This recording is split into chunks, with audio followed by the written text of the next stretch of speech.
আসসালামু আলাইকুম রহমতুল্লাহি ওবরকাতুহু।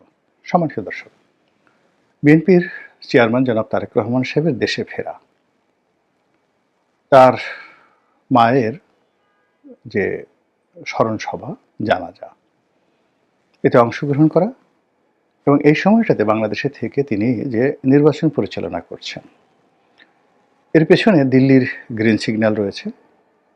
ভারতের সঙ্গে তার একটা সমঝোতা হয়েছে, পশ্চিমা দুনিয়ার সঙ্গে তার একটা সমঝোতা হয়েছে। এইরকম কথা বিএনপি যারা বিরোধী রয়েছেন তারা দশমুখে প্রচার করছেন। জনাব তারেক রহমান সাহেবের ক্যারেক্টার অ্যাসাসিনেশনের জন্য, চরিত্র নষ্ট করার জন্য আমাদের দেশে কতগুলো পেইড সোশ্যাল ইনফ্লুয়েন্সার রয়েছেন, ভাড়া করা ইউটিউবার।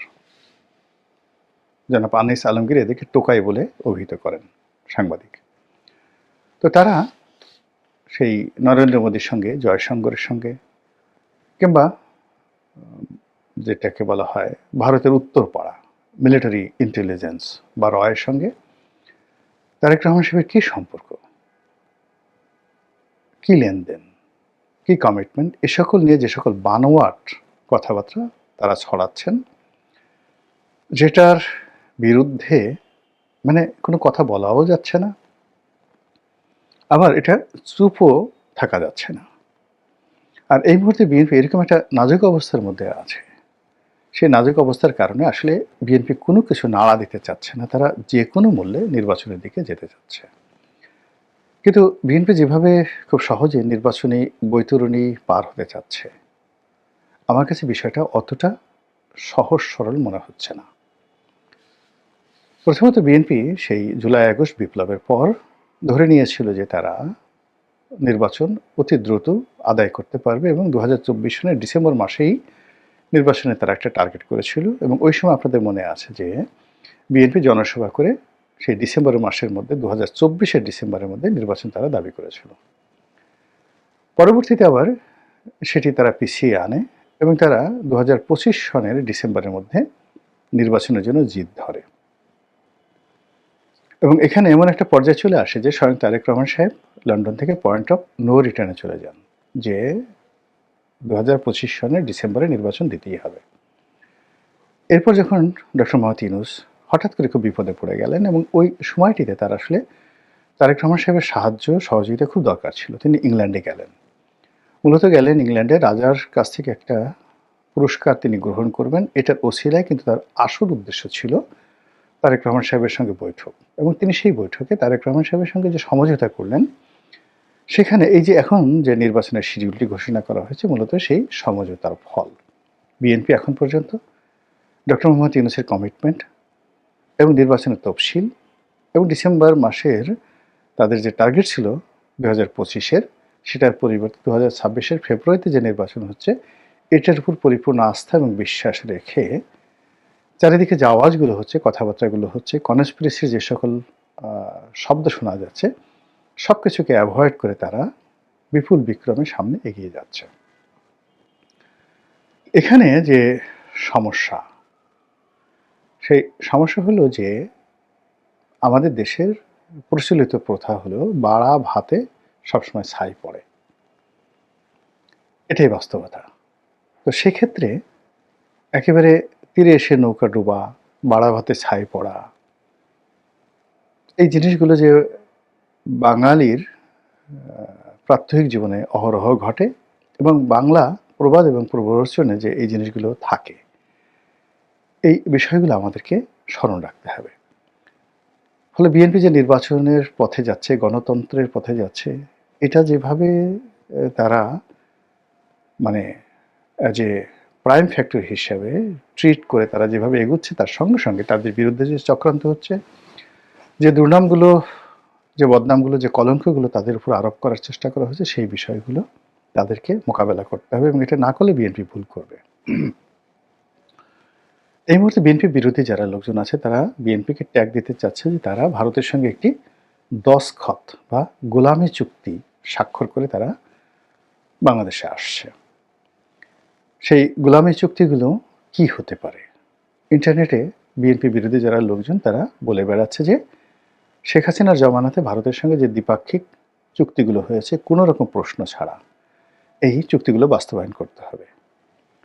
আর এটা যদি জনগণের মধ্যে প্রচার করা যায়, ভারত বিরোধী মনোভাবকে চাঙ্গা করা যায়, তাহলে বিএনপি এবং আওয়ামী লীগকে ট্যাগ দিয়ে ভারতের দালাল হিসেবে একই ক্যাটাগরিতে ফেলানো যায় এবং সেই কাজটি যারা বিএনপি বিরোধী তারা করে যাচ্ছে।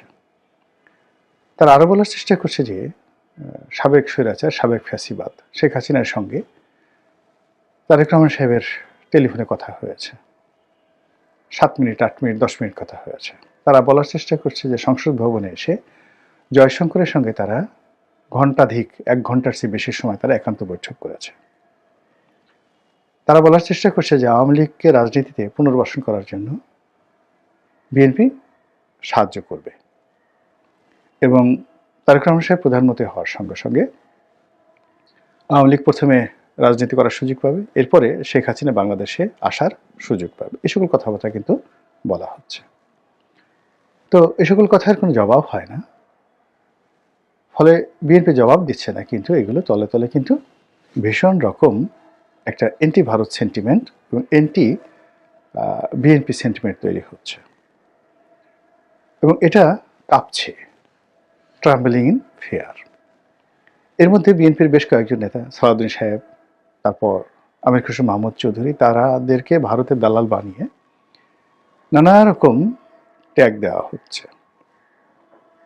দলের মধ্যে বেগম খালেদা জিয়ার মৃত্যুর পর যারা খালেদাপন্থী হিসেবে পরিচিত ছিলেন তাদের একটি অংশ, মির্জা ফখরুল সাহেবকে বাদ দিয়ে সালাউদ্দিন সাহেবকে দলের মহাসচিব করা হবে, এটা নিয়ে একটা বিতর্ক।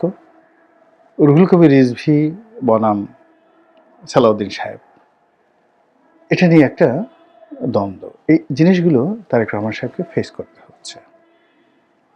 একই সঙ্গে নানা পক্ষের নানা চক্রান্ত, নিরাপত্তা হুমকি এবং দেশের অর্থনীতি, সামাজিক প্রেক্ষাপট সব মিলিয়ে বিএনপিকে রীতিমতো নাস্তানাবুদ করে ছাড়ছে।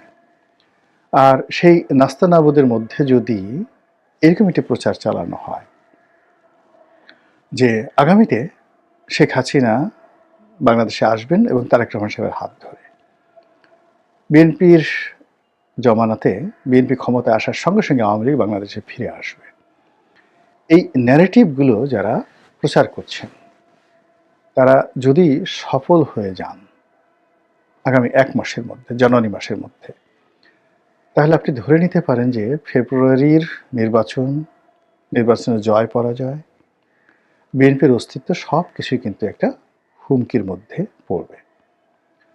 তো এটাকে আসলে অনেকটা স্যাটায়ার করার জন্য মূলত এখানে আজকে শিরোনামটা তৈরি করেছি। সেটি হলো যে বিএনপির উচিত যে হ্যাঁ, ভারতের সঙ্গে আমাদের কথা হয়েছে, ভারতের সঙ্গে আমাদের কথা হয়েছে। ভারত, বিএনপি যদি গণতান্ত্রিকভাবে নির্বাচিত হতে পারে তাহলে সেক্ষেত্রে ভারত আওয়ামী লীগের যারা লোকজন রয়েছে তাদেরকে বন্দি বিনিময়ের চুক্তির অধীন সেটা রেসপেক্ট করে তাদেরকে বাংলাদেশে ফেরত দেবে। এবং একথা যদি বিএনপির যারা লোকজন আছে তারা 10 মেকে প্রচার করতে পারে যে ভারতের সঙ্গে আমাদের কথাবার্তা হয়েছে, যেহেতু কথাবার্তা হয়েছে এটা ওপেন সিক্রেট, তাহলে কি কথা হয়েছে? এখন কথা হয়েছে যে আগের চুক্তিগুলো রাখতে হবে, ট্রানজিট দিতে হবে, ভারতের দাস হতে হবে, শেখ হাসিনাকে রাজনীতি করার সুযোগ দিতে হবে। এই কথাগুলোকেই যদি উল্টে দেওয়া হয় 180 ডিগ্রি অ্যাঙ্গেলে, সেই অ্যাঙ্গেলে যদি বলা হয় যে ভারতের সঙ্গে আমাদের কথা হয়েছে, শেখ হাসিনার জমানাতে যে সকল চুক্তি হয়েছে সেই চুক্তিগুলো আবার নতুন করে পুনর্মূল্যায়ন হবে, পুনর্বিবেচনা হবে। এটা কি হবে না হবে পরের ব্যাপার, কিন্তু পাবলিকলি তো এটা পাবলিকলি এই জিনিসগুলো যদি প্রচার করা হয় তাহলে অনেকের মুখ বন্ধ হয়ে যাবে। এগুলো এক। 2 নম্বরে যেটা বলা যায় সেটি হলো যে ভারতের সঙ্গে আমাদের যে বন্দি বিনিময় চুক্তি রয়েছে, বাংলাদেশে যে সকল তালিকাভুক্ত আসামি রয়েছে ভারতে আছে, ভারতের মাটিতে, ইনক্লুডিং হাদির হত্যাকারী যদি ভারতে থাকে, ভারতের সঙ্গে আমাদের কথা হয়েছে। এটা বিএনপির যারা নীতি নির্ধারণী তাদের বলার দরকার নেই, যারা বিএনপির পক্ষে যারা টকশোতে যায়, যাদের কোনো অনেকের পদপদবি নেই, তারাই যদি এই কথাগুলো বলে, একটা আওয়াজ তুলে দেয় যে হাদির হত্যাকারী থেকে শুরু করে অন্যান্য যারা আছে তারা বাংলাদেশে বন্দি বিনিময় চুক্তি অনুযায়ী প্রত্যাবর্তন করা হবে তাদেরকে, এবং স্বয়ং শেখ হাসিনাকেও বাংলাদেশে বিচারের মুখোমুখি করার জন্য একটি গণতান্ত্রিক সরকারের অধীনে যে বিচারালয় থাকবে সেখানে ভারত তাদেরকে ফেরত দিতে রাজি। এই কথাগুলো বলার সঙ্গে সঙ্গে যদি বিএনপি আবার বলে যে বাংলাদেশে যে উগ্র ইসলামপন্থী গ্রুপ জাগ্রত হচ্ছে, যে জঙ্গিবাদ জাগ্রত হচ্ছে, যে ফ্যানাটিক মুভমেন্ট চলছে, এবং যেভাবে বাংলাদেশের মাটি ব্যবহার করে ভারতের 7 সিস্টারের উপর আক্রমণ প্রতিহত করতে চাচ্ছে, এই ব্যাপারে ভারত এবং বিএনপি যুগপৎভাবে যার যার সীমানার প্রতি, যার যার মানচিত্রের প্রতি, যার যার দেশের অভ্যন্তরীণ বিষয়ের প্রতি তারা শ্রদ্ধাশীল থাকবে, এবং বাংলাদেশের মাটি ব্যবহার করে যেন ভারতে কেউ কোনো অপকর্ম চালাতে না পারে এই ব্যাপারে বিএনপি দৃঢ় প্রতিজ্ঞ, এবং এটা নিয়ে বিএনপির সঙ্গে ভারতের কথাবার্তা হচ্ছে। আর ভারতও তাকে নিশ্চয়তা দিয়েছে যে ভারতের সঙ্গে যে সকল বিষয় এখন অমীমাংসিত রয়েছে সেই অমীমাংসিত বিষয়গুলো ভারত দ্রুত বিএনপির নেতৃত্বে নিষ্পত্তি করতে ভারত বিএনপির সাথে তারেক রহমান সাহেবের সাথে তারা প্রতিজ্ঞাবদ্ধ হয়েছে। এই কথাগুলো যদি তারা প্রচার করতে থাকে 10 মুখে, তাহলে এই যারা বিএনপি বিরোধী প্রচারণা করছে তাদের মুখে রীতিমতো চুনকালি পড়ে যাবে। এখন বিএনপির স্ট্রং মিডিয়া টিম আছে, তারেক রহমান সাহেবের নতুন প্রেস সেক্রেটারি যোগদান করেছেন, তার ব্যক্তিগত সচিব জনাব সাত্তার সাহেব তিনিও দীর্ঘদিনের অভিজ্ঞতার সম্পন্ন বেগম জিয়ার সঙ্গে দীর্ঘদিন কাজ করেছেন। এখন এই যে সমস্যাগুলো এই মুহূর্তে হচ্ছে নির্বাচনের খুব অল্প সময়, এখানে 1 ঘন্টার মধ্যে যে কোনো পরিবেশ পরিস্থিতি নিয়ন্ত্রণের বাইরে চলে যেতে পারে, 180 ডিগ্রি অ্যাঙ্গেলে উল্টে যেতে পারে, সম্ভাবনা এখানে দুরবস্থায় পরিণত হতে পারে, আশীর্বাদ অভিশাপে পরিণত হতে পারে, এনিথিং হ্যাপেন। তো সেক্ষেত্রে যদি বিএনপি তার মিডিয়া সেলকে, তার প্রচারণাকে, তার প্রোপাগান্ডাকে ঠিক ওইভাবে শানিত না করে, তাহলে অনেক সম্ভাবনা হয়তো সমূলে বিনষ্ট হয়ে যেতে পারে। মহান আল্লাহ আমাদের সবাইকে হেদায়েত দান করুন এবং হেফাজত করুন। আসসালামু আলাইকুম ওয়া রাহমাতুল্লাহি ওয়া বারাকাতুহু।